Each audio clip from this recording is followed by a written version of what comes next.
I'm going to attempt to give a brief overview of each of the habits. It's like getting a kind of airplane view of the whole mountain range before we go down to explore the detail.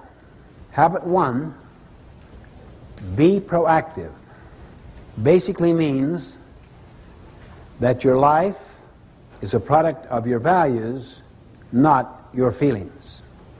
That your life, or the organization's life, is a product of your decisions, not your conditions. The opposite of being proactive is to be reactive, which basically means that your life is a function of your feelings, your moods, your impulses, other people's treatment. The underlying principle of habit 1, be proactive, is to take responsibility. The concept is you and I have the capacity to choose our response. Habit 2, begin with the end in mind, basically means that all things are created twice, and habit 2 is the first creation.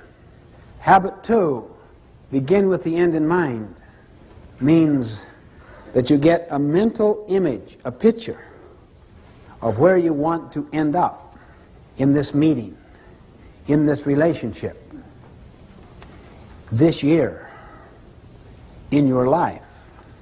To a company, it is the vision it has of its future. It is the creation of that vision. Habit 2 is based on the principle of vision, of purpose, of meaning, of mission. Habit 3, to put first things first, is the second creation. To put first things first means you decided what the first things were in habit 2. Now you have the discipline and the commitment to keep them first.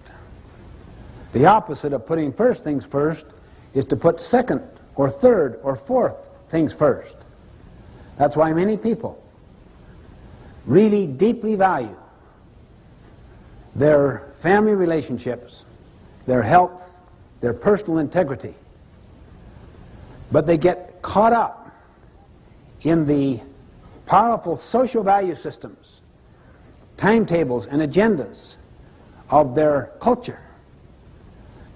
Never question it, so that the first creation has already been done for them, done to them in the form of programs, scripts that they never question. Then they get on this ladder of success, and they arrive at the top rung, only then to realize the ladder is leaning against the wrong wall. They come to realize that no one on their deathbed ever wished they'd spent more time at the office. As Goethe put it, things which matter most must never be at the mercy of things which matter least. Habit 4, think win-win, is the habit of mutual benefit.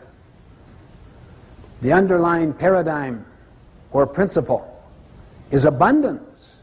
There is plenty out there and to spare. So you don't have to be threatened by the strengths of other people. You can nurture competency around you higher than your own. It doesn't threaten you. You can share knowledge. You can share recognition, gain, profit. The opposite is scarcity, not abundance. It's like a piece of pie. There's only so much. If you get the recognition, I may not get it. If I share gain or profit with you, we will have less.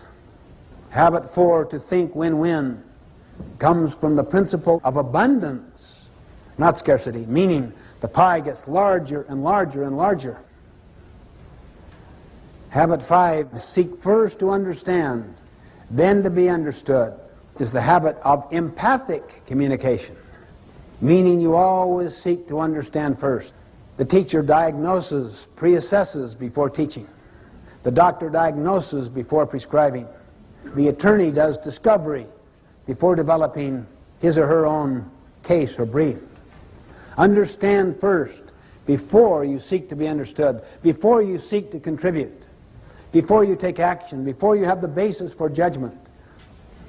Habit 6, synergize, is the habit of creative cooperation, seeking to understand. We create something that was not there before. That takes high levels of cooperation. The principle behind habit 6 is the principle that 1 plus 1 can equal 3, 4, 10, 20, 1,000. It's the principle of putting two boards together that are stronger in total than adding the sum of the boards separate. It's the principle of valuing differences, not tolerating differences, not accepting differences, celebrating differences. Habit 7 is called sharpen the saw. It is the principle of renewal, the principle of continuous learning, continuous improvement, getting better constantly.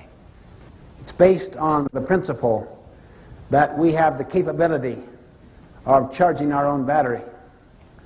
The opposite of habit 7, sharpen the saw, is to just let the blade get dull, to let the mind atrophy, to let the body lose its tone and its vitality through junk food and no exercise and trying to live a life of hedonism, pleasure-seeking, rather than one of contribution and service. It renews each of the other 6 habits.